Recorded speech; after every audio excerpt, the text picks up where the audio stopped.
Hello everyone, welcome to my YouTube channel Kiran stool cutting and stitching. यहाँ पे आज choli cut blouse की cutting करेंगे। तो यहाँ पर देखिए हमने डबल फोल्ड करते हुए इस तरीके से अस्तर को रखा है। तो हम अस्तर पर पहले कटिंग करेंगे, फिर मेन फैब्रिक पर करेंगे। तो लेंथ यहाँ पर देखिए हमें 14 इंच पर तैयार करना है। 1 इंच प्लस करके लेंगे।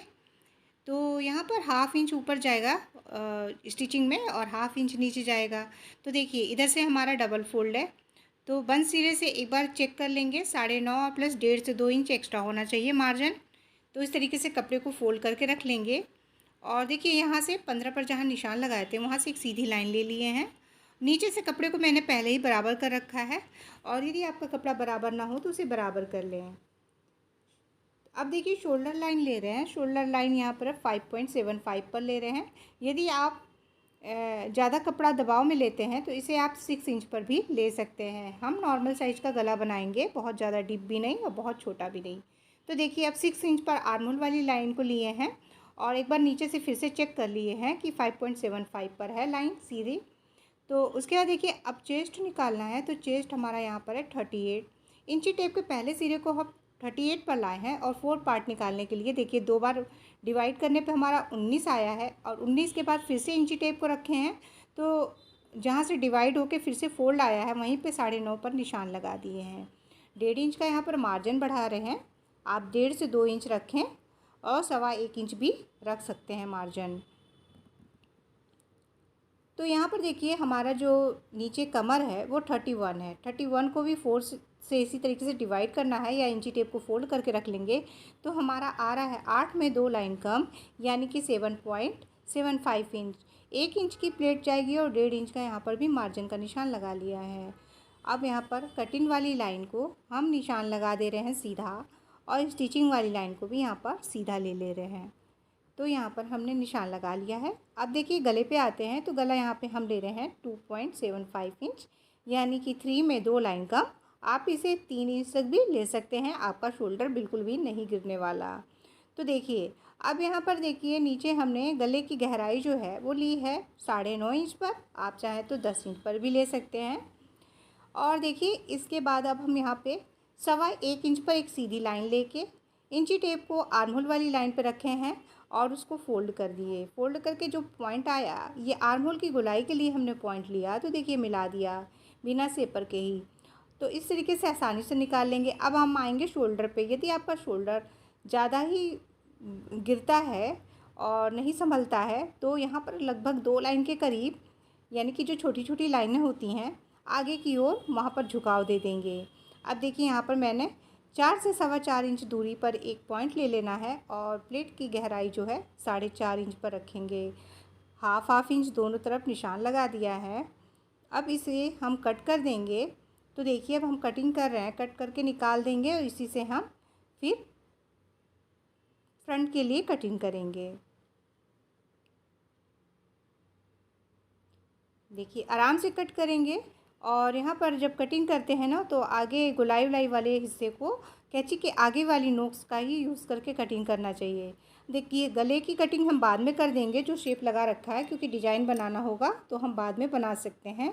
कुछ भी चेंज करना चाहें तो कर सकते हैं, अदरवाइज़ वो गोल गला बन जाएगा। अब देखिए यहाँ से लगभग हाफ इंच के करीब मार्जिन रखते हैं जो हुकाई में जाता है। तो चोली कट के लिए हम कटिंग करेंगे पहले पेपर पे, फिर कपड़े पर, क्योंकि कपड़ा हमारा कम है और कपड़ा उस तरीके से बेकार भी चला जाता है यदि हम डायरेक्ट कपड़े पर करते हैं तो देखिए हाफ इंच उधर ले लिया और 1 इंच नीचे ले लिया, क्योंकि जब बेल्ट जुड़ेगी तो ये कपड़ा कम हो जाता है। इस वजह से हमने यहीं पर 1 इंच से 1.25 इंच नीचे मार्जिन रखना है। अब देखिए जो बैक साइड का जो पल्ला था उसे, ये जो हाफ इंच के करीब जो छोड़ा है हुकाई वाला मार्जिन, उसको छोड़ते हुए, नीचे वाला छोड़ते हुए सारे लाइनों को कैसे लगा रहे हैं, गुलाई वाले लाइन को, शोल्डर वाली लाइन को, और जहाँ तक हमारा ये भाग है बैक साइड का वहाँ तक। तो इस तरीके से लाइन खींच लिए हैं। अब इसको हटा लेंगे और यहाँ से अब देखिए हम चौकोर बॉक्स तैयार कर रहे हैं, क्योंकि हमें इसी में फ्रंट के लिए भी गुलाई देनी है। तो इसलिए हमने फिटिंग वाली लाइन को निशान लगा लिया इस तरीके से, ताकि मार्जिन पता चले। लगभग यहाँ पर हमने निशान लगाया 1 इंच पर और वहाँ एक पॉइंट लेने के बाद फिर से इंची टेप को ऐसे रखा है आर्म होल वाली डंडी पर, पॉइंट लगा दिया है। लगभग एक लाइन के करीब अंदर की ओर आएंगे, यानी कि गले की साइड की ओर गुलाई दे देंगे। तो गुलाई देते समय ध्यान रखेंगे कि बहुत कम और बहुत ज़्यादा नहीं रखना है। यहाँ पर 6 से 6.5 इंच का गला रख सकते हैं, तो आप जितना चाहें। तो हमने यहाँ पे लिए 6.5 इंच का गला और गुलाई दे दिया है। अब देखिए बेल्ट के लिए यहाँ पर 13 इंच पर निशान लगाया है 38 चेस्ट में, और यहाँ पर 37 चेस्ट हो तो भी आप इतना ही लगाएं, कम ना करें, नहीं तो छोटा हो जाएगा। अब देखिए यहाँ पर चोली कैसे निकालते हैं। तो चोली निकालने के लिए यहाँ पर होता है जैसे कि चेस्ट जो भी होता है उसको 6 से डिवाइड करते हैं, जो भी आता है उसको ले लेते हैं। यहाँ पर हमने लिया है 6.25 इंच।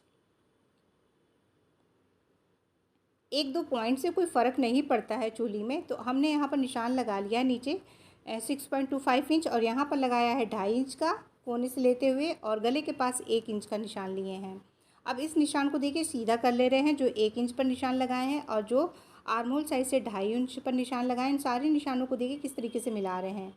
तो इसके बाद यहाँ पर एक राउंड शेप दे देंगे। ध्यान से देखिएगा सारा प्रोसेस, तब समझ में आएगा। यहाँ पर लगभग 0.75 इंच से 1 इंच ऊपर ले लेंगे एक निशान, और यहाँ पे 3.5 इंच पर एक निशान लेंगे ताकि गोलाई दे सके यहाँ पर नीचे की ओर, और एक लाइन नीचे की ओर करते हुए, लगभग 1-2 लाइन नीचे करते हुए हमें गोलाई दे देनी है।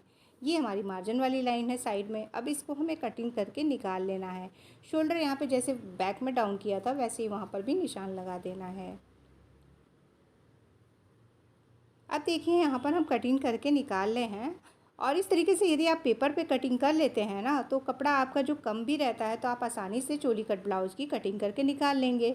और यदि डायरेक्ट कपड़े पर करते हैं तो आपका काफ़ी कपड़ा बर्बाद चला जाता है। और यहाँ पर देखिए इस तरीके से हमने गले के पास की भी कटिंग कर देनी है, और जो शोल्डर डाउन आगे करना है ना उसे बाद में भी कट कर सकते हैं। बेल्ट को हमने कट कर लिया, और यहाँ से चोली को भी निकाल लेंगे। देखिए कितना परफेक्ट इसका शेप आया है। अब देखिए इतना ही बड़ा तो ये चोली लगेगा नहीं, इसके साइज़ को हमें बढ़ाना होगा। बेल्ट और साइड का पल्ला तो सेम रहेगा, लेकिन अब देखिए हम कपड़े पर कैसे बढ़ाएंगे। तो डायरेक्ट कपड़े पर बढ़ा लेंगे और अस्तर वाले की कटिंग पहले करेंगे। तो यहाँ पर देखिए हमने इस तरीके से तिरछा रखा है, डबल फोल्ड करके अस्तर को हमने इस तरीके से तिरछा रखा है, और जो शेप है ये पेपर का हमारा कटिंग का चोली वाले हिस्से का, सेम वैसे ही उतार देना है हमें। और देखिए हमने थोड़ा एक्स्ट्रा रखा है क्योंकि हमें जब बढ़ाना होगा ना तो कम नहीं पड़ना चाहिए। तो इसको अब हटा देते हैं। देखिए यहाँ से 1.25 इंच बढ़ाएंगे साइड से, यानी कि 1 और 2 लाइन, तो 1.25 इंच, और इधर भी 1.25 इंच ही बढ़ा लेंगे। तो इस हिसाब से ही फोल्ड करके रखेंगे ना, ताकि हमारा इतना नाप आ जाए इसमें। अब इसको इस तरीके से बढ़ाते जाएंगे और लगभग 1/2 इंच के ऊपर आ जाएंगे, 1/2 इंच पर जो निशान लगाया था हमने, इस तरीके से। और यहाँ पे देखिए अब इसे ऊपर गले के पास से हमें इस तरीके से तिरछा मिला देना है। अब देखिए जो बीच वाले हिस्से पे इस तरीके से इंची टेप को रख के इसका सेंटर निकाल के यहीं से एक पॉइंट ले लेना है। पॉइंट लेके यहाँ पर 1.5 इंच एक लंबी लाइन खींच देनी है, और इसी 1.5 इंच को नीचे भी लाइन लेनी है, यानी टोटल लाइन ये 3 इंच की हो जाएगी। इन साइडों में 3 इंच की प्लेट पड़ेगी।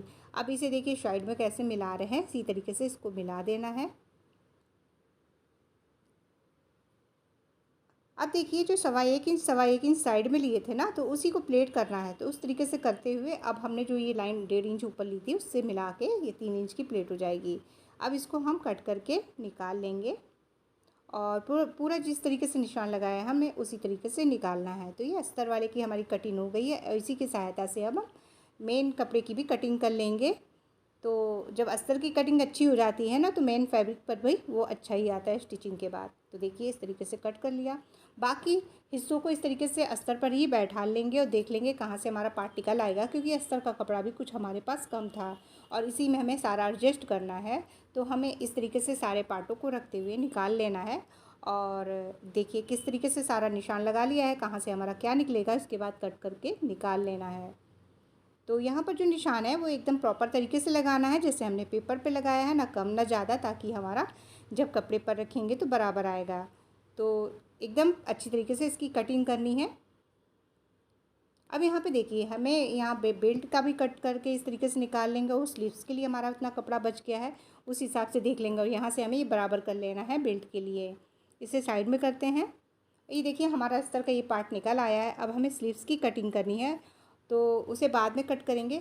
अब यहाँ पर हम बैक साइड का पल्ला मेन फैब्रिक पर इस तरीके से रख दिए हैं, लगभग थोड़ा सा छोड़ते हुए, ताकि कहीं यदि थोड़ा सा टेढ़ा मेढ़ा होता है तो हम कट करके निकाल देंगे। तो पीछे वाला पल्ला निकाल लिए।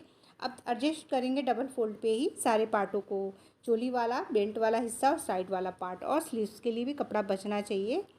तो सब तरफ से सेट करके देख लेंगे, और जहाँ से हमारा जैसे निकलेगा इसकी कटिंग हल्का सा थोड़ा सा छोड़ते ही हुए कट करेंगे। जब स्टिचिंग साइड में लगा लेंगे तो एक्स्ट्रा जो भी होता है तो अस्तर के बराबर हम कर लेंगे। तो यदि वीडियो पसंद आया होगा तो प्लीज़ इसे लाइक कर दीजिएगा। और ये देखिए अब यहाँ पे सारे पार्टों की कटिंग हमने कर ली है। और हमारा स्लीव्स जो बचा था तो इसके लिए हमने देखिए बैक साइड वाले पल्ले को लिया है, यानी कि अस्तर वाले पल्ले को लिया है। तो ये हमारा देखिए क्रॉस में नापते हैं तो ये हमारा आ रहा है 8 इंच पर आया था। और इस तरीके से गोलाई में नापेंगे तो जो भी आएगा उसी तरीके से डबल कपड़ा ले लेंगे। तो लेकिन हम क्रॉस में करके लेंगे। तो देखिए ये हमारा आया 8 इंच पर, इसमें 1 से 1.25 इंच प्लस करके डबल फोल्ड पे कपड़ा लेना होगा। देखिए कितना कम है हमारे पास कपड़ा, तो इसमें जोड़ लगेगा। डबल फोल्ड किया, फिर 4 फोल्ड करते हुए हमने रख लिया है, और जो भी कपड़ा एक्स्ट्रा कम होगा उसे हम जोड़ लेंगे बाद में। तो इस तरीके से फोल्ड करके रख लिया है, 8 और प्लस 1 इंच एक्स्ट्रा। तो यहाँ पे एक सीधी लाइन ले ली है, और तैयार हमारा देखिए ये हमारा आ रहा है 5.5 पर। तो 1 इंच का इसमें मार्जिन है, तो हमारा ये 4.5 इंच पर स्लीव्स तैयार हो जाएगा। तो इस तरीके से देख लेंगे। और यहाँ से देखिए लगभग 2.5 इंच से 3 इंच पर एक निशान ले लेंगे। छोटी स्लीव से तो आप ले सकते हैं 2.75 पर भी निशान लगा लेंगे तो भी चलेगा। अब इस लाइन को सीधी यहाँ कर लेंगे, और करने के बाद देखिए जो हमारा 8 इंच आया था ना, जो क्रॉस में जब नापा हमने बाजू बैक पल्ले को क्रॉस में, तो उस निशान से इस तरीके से मिला के 2.5 इंच के करीब वहाँ निशान लगाया। फिर उसकी गोलाई दे रहे हैं। तो देखिए किस तरीके से रखा, नीचे बाजू की गोलाई यहाँ पे 6.25 इंची पे लगा रहे हैं। आपका जितना भी नाप होगा उस हिसाब से लेंगे। और यहाँ पे 1.5 इंच का मार्जिन, तो स्टिचिंग वाले लाइन को और मार्जिन वाली लाइन को मिला देंगे और इसकी कटिंग कर देंगे। तो देखिए यहाँ पर इस तरीके से कट कर दे रहे हैं। यहाँ पर हमने कट कर दिया है। अब देखिए यहाँ पर हमारा कपड़ा कुछ कम था, तो कैसे यहाँ पर जोड़ेंगे उसे भी दिखा रहे हैं। तो यहाँ पर हमें आगे की जो गोलाई देनी है उसका निशान अभी लगा देंगे, और इसकी कटिंग जो है हम बाद में भी कर सकते हैं। तो यहाँ पर देखिए इतना कपड़ा हमारे पास कम पड़ रहा है अस्तर में भी, तो यहाँ से इसको देखिए इस तरीके से रख लेंगे, बढ़ाते हुए ऊपर स्टिचिंग को छोड़ते हुए, और यहाँ पर इसको कट करके इसके हिसाब का बना लेंगे और बाद में इसको जोड़ देंगे। तो आगे वाली जो गोलाई है ना उसे बाद में भी कट कर सकते हैं जब इसकी स्टिचिंग करेंगे। अब देखिए हमने यहाँ पे मेन कपड़े को लिया है, और फिर से हमने यहाँ पे 4 परत करते हुए कपड़े को रख लिया है, मेन परत कपड़े को, और इस तरीके से कट कर रहे हैं, क्योंकि मेन कपड़े में भी हमारा कपड़ा साइड से कम आ रहा है। तो जहाँ से भी कम है ना, तो ये देखिए अलग कर दिए, और वहाँ पर अब जोड़ लगा देंगे। तो इस तरीके से जो भी हमारे कट पीस है ना उसी को एक्स्ट्रा लेते हुए निकाल लेंगे और उसे बाद में ज्वाइन कर देंगे। यदि वीडियो पसंद आया होगा तो प्लीज़ इसे लाइक करिएगा, शेयर करिएगा। स्टिचिंग का वीडियो जल्द देने की कोशिश करेंगे। Thank you for watching.